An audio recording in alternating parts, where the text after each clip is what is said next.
Happy Monday. Welcome to the Chasing Freedom podcast. This is episode 7. If you're new here, I welcome you. If you're a returning guest, I welcome you back.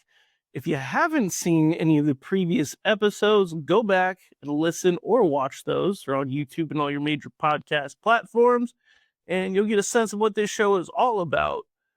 This is about having real and raw, honest conversations about my life living in the scriptures. Without getting all crazy with it, though, today is all about this idea, and I keep pulling up the wrong notes, of course. The heavens declare the glory of God, right? What's the objective for today? It's to teach how the heavens reveal God's majesty, power, and divine nature through scripture and reflection. Now, you ever look up in the sky and you just see all these different stars, and sometimes you can even see planets depending on where you are in the world? And personally, it's mind-blowing. It's estimated that there are over 100 billion stars in our galaxy alone. Over 100 billion. There could be more. There could be 200 billion. We don't know. Because guess what? It's uncountable. And it says in Psalms 19, verse 1, that the heavens declare the glory of God, the skies proclaim the work of his hands. Unbelievable. Let's go to Isaiah chapter 40, verse 26. Lift up your eyes and look to the heavens. Who created all these? He who brings out the starry host one by one and calls forth each of them by name. Because of his great power and mighty strength, not one of them is missing. Can you imagine 100 billion stars? Humans can't count them all. We can't name them all. We have names for some of them. But God knows them all by name. Over 100 billion with a B stars. Jeremiah 10:12. But God made the earth by his power.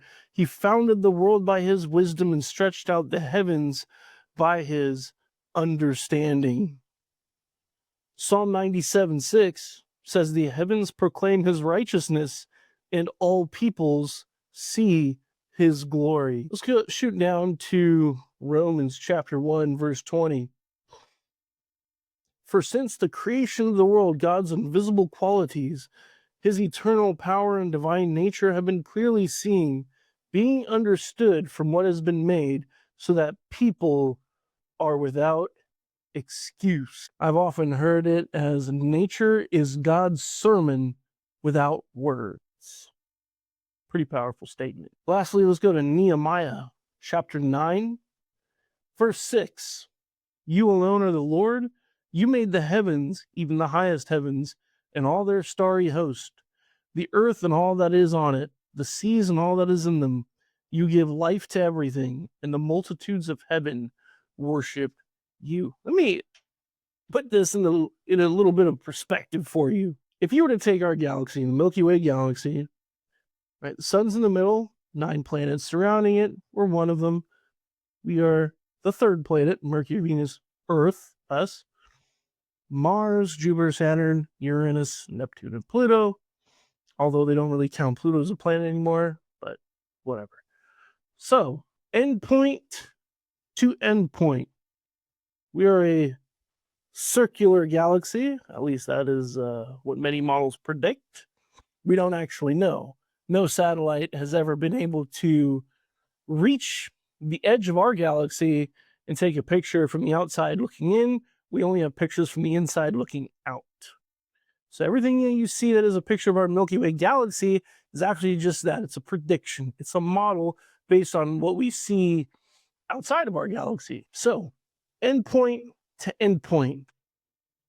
Some of these numbers are mind-boggling. Be forewarned. 80,000 light years across. Let that number sink in for a second. Endpoint to endpoint, our Milky Way galaxy is 80,000 light years across. Now, 1 light year is about 6 trillion miles. Trillion with a T. Add another 0 to a billion, you start in the trillions. Okay? So to get the distance from endpoint to endpoint, it would be 80,000 times multiplied by 6 trillion. For me, that is an incalculable number because you would have to do 6 trillion times 80,000. A calculator can't even do that number. You get some number with e to the some other number. It is monstrous. Okay? Now, I'll give you another perspective. For those of you that know what a CD is, okay, on a scale model, picture our galaxy's image on a CD. If I were to place that CD right here on this table, and I were to place another CD with the next closest galaxy, how far apart on a scale model do you think that it would be from our galaxy? Now, the next closest galaxy to us is called the Andromeda Galaxy.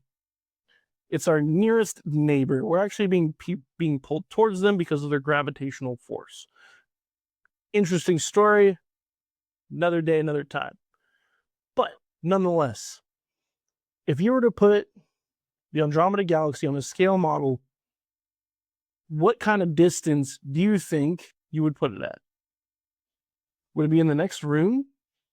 Would it be 2 houses away? Try this. 8.5 miles apart. That is how close, on a small scale, that the next closest galaxy would be. I'll give you another fun fact. The sun is in the middle of our Milky Way galaxy. If you were to take a nice plump orange, let's say that's the sun, how big do you think the Earth would be in comparison to that orange? I'll give you a minute to guess. And I'm assuming that you might say, well, if the sun is an orange, then the Earth might be half the size? A quarter the size? Try again.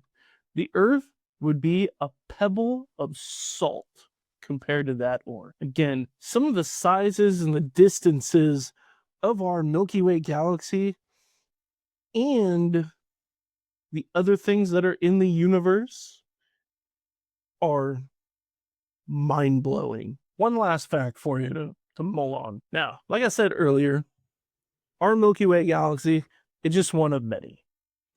But we do have pictures of inside our galaxy looking out. Now, the first picture we have is about yay big. It's about a small square, and on a computer screen is about 3 by 3, 4 by 4 inches maybe.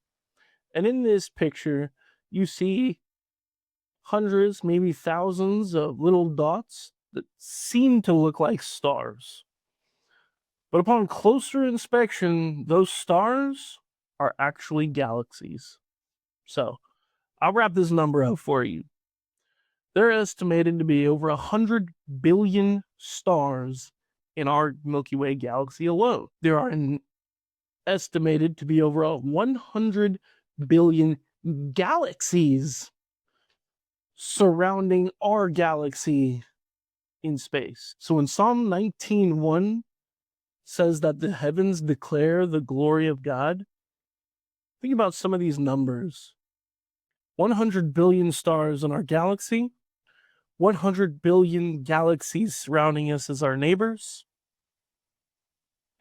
And that's just the tip of the iceberg. And here we are, the Earth, this small little thing in the midst of it. And yet, God chose each and every one of us. Amidst all creation, He chose us to be His kids. I'll leave you with that. Feel free to Google some of this information if you would like. It's a pretty fascinating study. One thing I do recommend, go on youtube.com, just search scale and model of the Milky Way galaxy, and you'll get a glimpse of what I'm talking about. But if you like this little episode, leave a comment below, hit that subscribe button if you're not already subscribed, and I'll see you in the next mini episode come Wednesday morning. Until then, peace and love. We'll see you later.